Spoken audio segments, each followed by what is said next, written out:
말씀이 있는 교회, 그 말씀 전하는 교회, 말씀대로 살아가는 교회, 말씀의 빛 교회.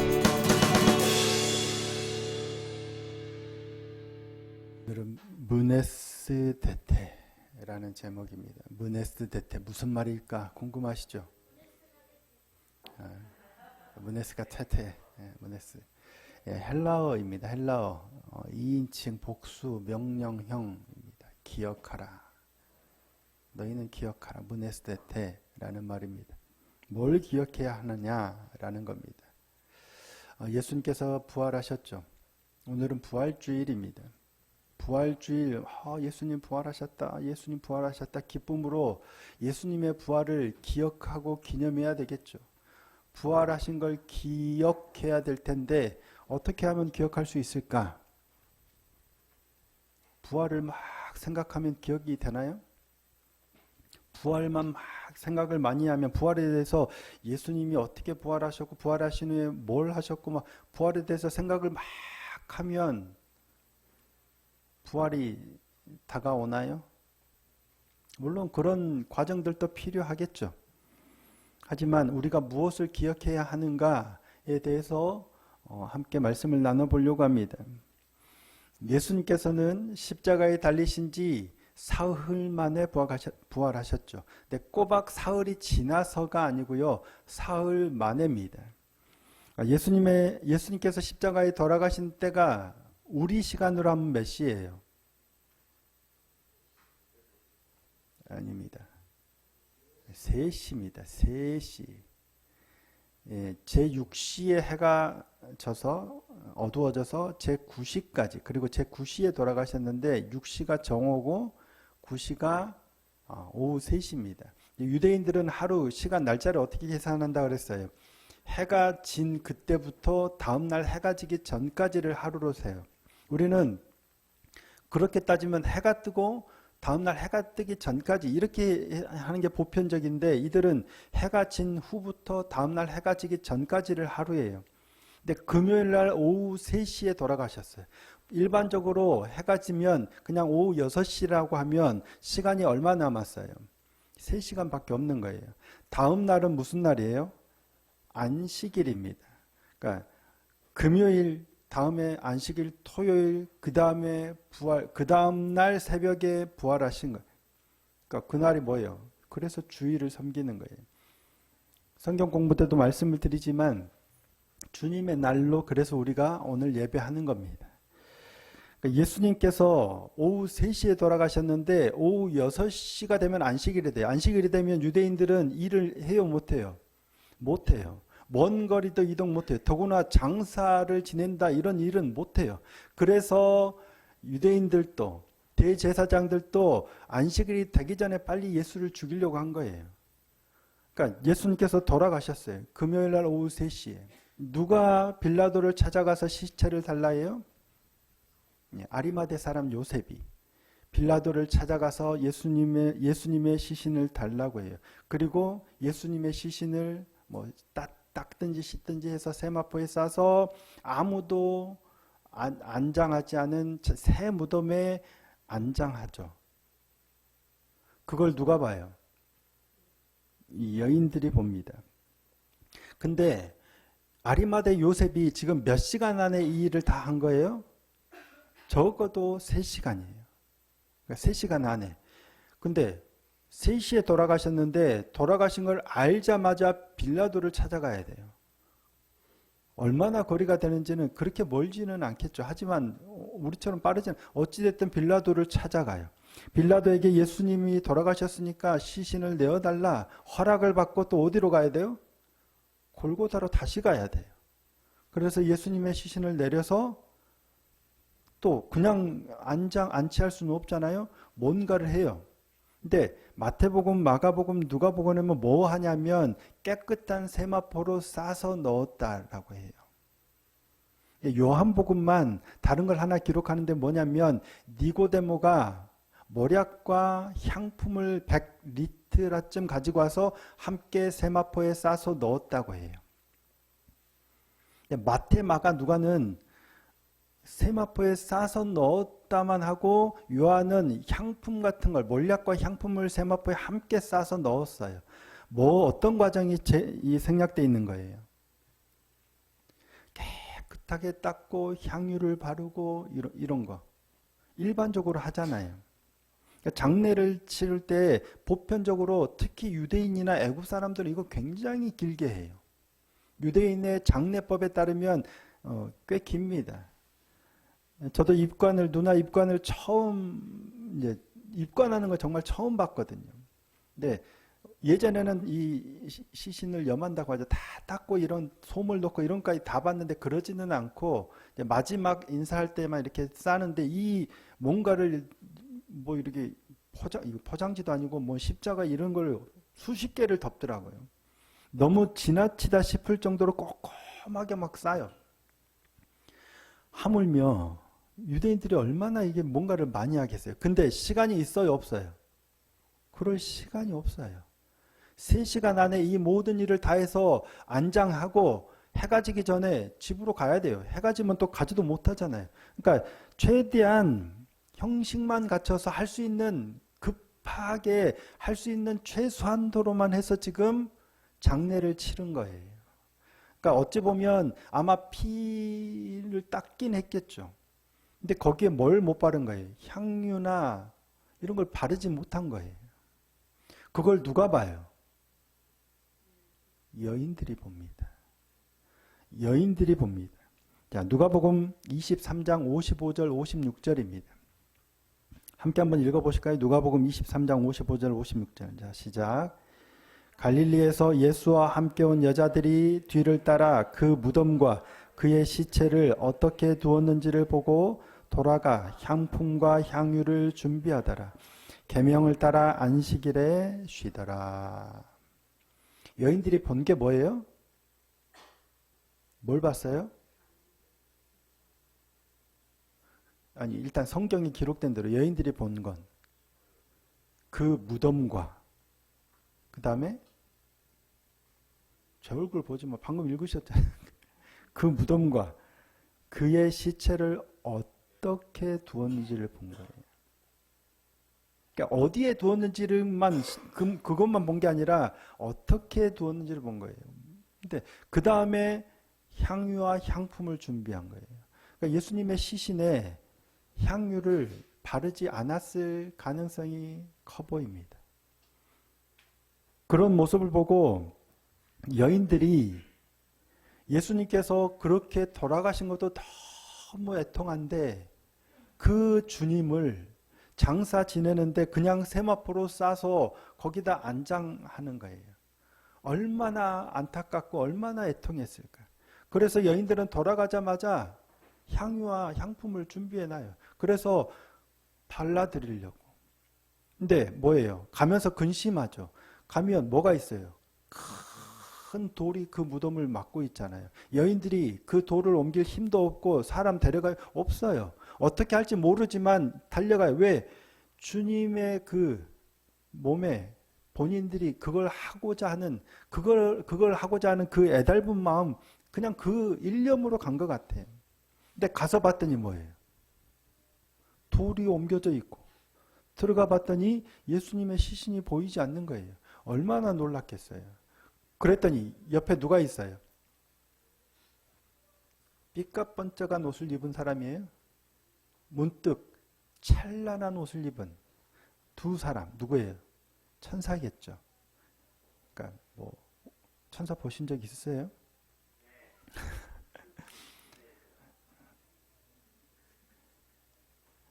그가 나타나서 천사가 여인들에게 말합니다. 천사를 보니까 여자들은 두려워서 얼굴을 땅에 대고 막 이렇게 있자 천사가 말하죠. 왜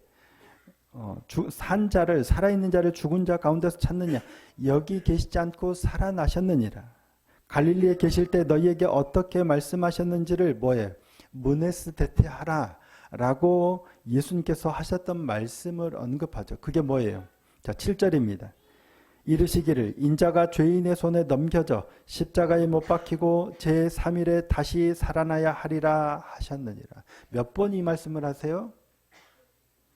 3번 말씀하세요. 제자들에게 3번 말씀하세요. 3번째로 이제 기억나시죠? 무네스 데테. 제자들에게 이 사실을 예수님께서 십자가에 달려 죽으시고 3일 만에 다시 살아나야 한다는 걸 3번 말씀하세요. 근데 여인들이 예수님께서 하셨던 그 말씀을 기억하고 제자들에게 돌아가서 되어진 일을 얘기해요.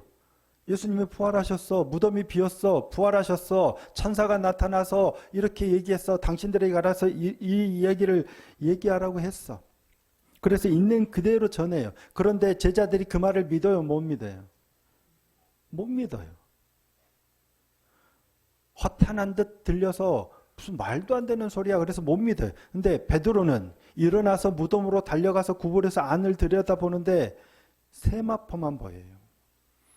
세마포로 쌌던 예수님의 시신은 보이지 않고 그냥 세마포만 보여요. 그래서 그 된 일을 놀랍게 여기며 돌아갑니다. 안식 후 첫날 여인들이 향품과 향유를 준비해서 들고 갔죠. 그래서 무덤에 가서 그녀들이 근심한 이유는 뭐예요? 그녀들이 근심한 이유는 돌이 옮겨졌어요. 그리고 무덤 안은 비어 있어요. 세마포만 있어요. 근심한 이유는 뭐예요? 누군가가 무덤 문을 열고 예수님의 시신을 가져갔다고 생각했기 때문이죠. 왜 그렇게 생각했을까요? 무덤 문이 열린 걸 보았고 안에 시신이 보이지 않았기 때문이죠. 그리고 그녀들이 두려워서 얼굴을 땅에 묻은 이유는 뭐예요? 찬란한 옷을 입은 두 사람을 보았기 때문입니다. 그녀들의 반응은 뭐냐면 시종일관 시각적인 것과 관련이 있어요. 보이느냐 보이지 않느냐 무엇을 보느냐에 따라서 그녀들의 근심도 하고 놀라기도 하고 계속 그녀들의 모든 반응은 보고 보이지 않고 보이느냐 보이지 않느냐 이거에 따라서 지금 반응이 달라지고 있는 거예요. 우리의 신앙을 좌우하는 굉장히 중대한 요소입니다. 이게 중요한 요소는 아니고요. 중대한 요소입니다. 우리의 신앙을 결정짓는 굉장히 중대한 요소로 작용해요. 왜냐하면 우리는 일반적으로 봐야 믿거든요. 제 주머니에 지금 1,000만 원 있어요. 보여드릴까요? 꼭 봐야 믿겠어요. 근데 지금은 농담으로 생각하잖아요, 다들. 있을 거라고 생각 안 해요. 근데 실제로 제가 만약에 1,000만 원을 보여주면 믿겠죠. 이게 우리의 신앙의 기본적인 작동 방식입니다. 일반적으로 보지 못하면 안 믿어요. 아마 100만 원 있다 해도 잘 안 믿을걸요?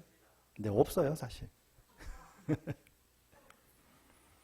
예수님의 12제자 가운데 한 사람이었던 도마는 예수님이 부활하셨다는 소식을, 그리고 다른 제자들은 우리 만났어 직접, 이 말을 하는데도 못 믿어요. 뭐라고 해요? 내가 직접 손을 넣어보지 않고는 못 믿겠다. 자, 요한복음 20장 25절입니다. 다른 제자들이 그에게 이르되 우리가 주를 보았노라 하니 도마가 이르되 내가 뭐예요? 그의 손에 못자국을 보며 내 손가락을 그 못자국에 넣으며 내 손을 그 옆구리에 넣어보지 않고는 믿지 아니하겠노라 하니라. 그냥 보는 것만도 아니고 보고 직접 만져보고 해봐야 되겠다는 거예요. 그만큼 보는 게, 확인하는 게 우리의 믿음을 결정하는 굉장히 중대한 요소로 작용하는 거예요. 그래서 자꾸 우리는 뭔가를 보려고 해요. 보여달라는 거예요. 증명해달라는 거예요. 하지만 뭐라고 말씀을 드렸어요? 우리의 믿음은 보이는 것이 아니라 보이지 않는 것에 의해서 결정된다고요. 예수님께서도 도마에게 뭐라고 말씀하세요? 너는 본고로 믿느냐 보지 못하고 믿느냐는 더 복되도다. 제자들이 여인들의 말이 허탄하게 들린 이유는 뭐냐면 그들이 못 봤기 때문이에요. 말만 듣고서는 믿을 수가 없었기 때문이죠. 그래서 베드로도 달려간 거예요. 확인해 보려고. 말로는 못 믿겠으니까. 무덤이 비었다는데, 자, 11절입니다. 사도들은 뭐예요? 그들의 말이 허탄한 듯이 들려 믿지 아니하나. 어떤 단어가 들어오세요? 여기서 누가는 의도적으로 사도들이라고 기록하고 있어요. 지금 이 제자들이 사도들이 아니에요. 아니죠, 아직은. 나중에 사도들이 되겠죠. 근데 누가는 이미 예수님의 부활조차 믿지 못하고 있는 이들을 사도들이라고, 제자들이라고 기록해도 되는데 사도들은 이라고 의도적으로 기록해요. 그들이 결국은 사도들이 되겠죠. 어떻게 보면 우리도 사도들조차도 믿지 못해요. 못 보면. 그러니까 우리는 당연하죠. 그런데 그런 사도들조차도 믿지 못했지만 나중에는 뭐가 돼요? 사도가 되는 거예요. 그러니까 우리에게도 소망이 있는 거예요. 지금은 안 믿어지고 지금은 봐야 믿겠고 지금은 이럴지 모르지만 우리도 은혜를 입으면 사도들처럼 그런 놀라운 은혜의 사람이 될 수 있다는 거예요. 양면성을 지니고 있죠. 누가가 의도적으로 여기서 사도라고 표현한 그러니까 두 가지 의도가 있는 거예요. 먼저는 인간은 아무리 사도라고 할지라도 보지 못하면 잘 믿지 못해요. 이게 인간의 연약함이에요. 근데 여인들이 믿게 된 계기가 뭐예요? 그녀들도 계속 봤죠. 무덤이 열린 것도 보고 천사도 보고 시신이 없는 것도 봤지만 부활을 몰라요. 하지만 그녀들이 믿게 된 계기는 뭐냐면 무네스테테 기억하라라는 천사의 말을 들었어요. 근데 천사가 뭐예요? 예수님이 하셨던 말씀을 기억하라예요.